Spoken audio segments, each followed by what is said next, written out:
All right, so I talked about the 1 year, 2 year, 10-year warranty. What I also like to discuss is product warranty. So every product that we use in this house also carries its own individual warranty, and that's my next tab.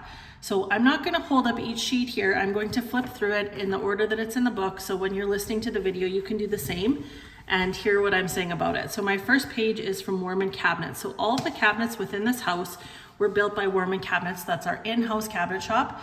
These cabinets are all an MDF painted cabinet. So it's the second, or maybe just put a star around that actually.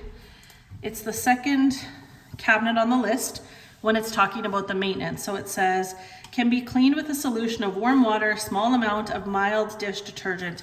Simply wipe clean with a cloth dampened and dry immediately to avoid streaking. Avoid using products containing bleach, ammonia, or silicone, and using anything too abrasive to scrub. So like one of those scrubby pads, you'll literally scrub the finish right off of these cabinets. So don't do that. Though this finish is very durable, repeated use of harsh chemicals can damage your lacquer finish. Okay, so that's the first page. The second page is the cabinet hardware. So all of your cabinets throughout the house are affixed with a soft close. Those have a lifetime warranty.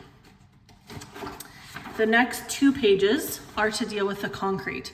So the things you need to realize about the concrete, so this would be your driveway and your garage pad. You don't want to use salt on your driveway in the wintertime. Salt can be corrosive and it can erode the concrete surface, leaving you open to taking on water and pops and all those kinds of things.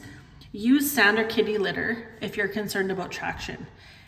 Keep the snow off of the driveway, so shoveling your driveway when it snows, and even not parking your car on the driveway on a slushy day is going to help to protect your concrete. Leading your downspouts away and getting that water away from the concrete also helps.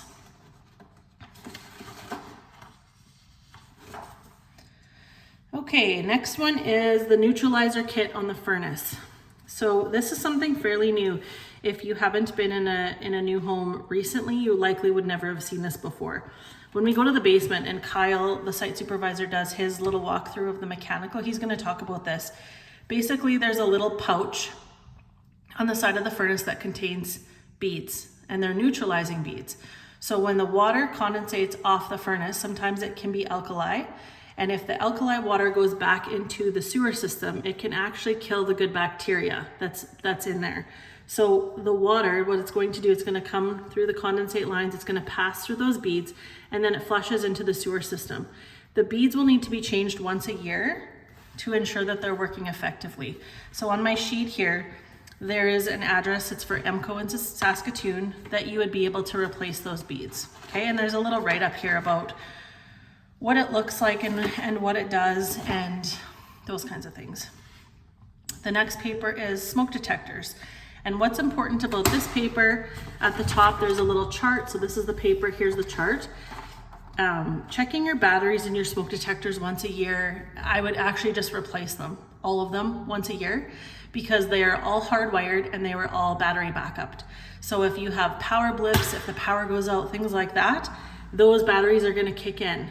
But if a battery starts to go dead, even when the power's not out, they're gonna start to beep and they're gonna start to make noise, and because they're all interconnected, they're all gonna go off at the same time, and it's very difficult to try to find which one is going off to be able to replace that battery. So getting into a habit of just replacing all those batteries once a year is really good.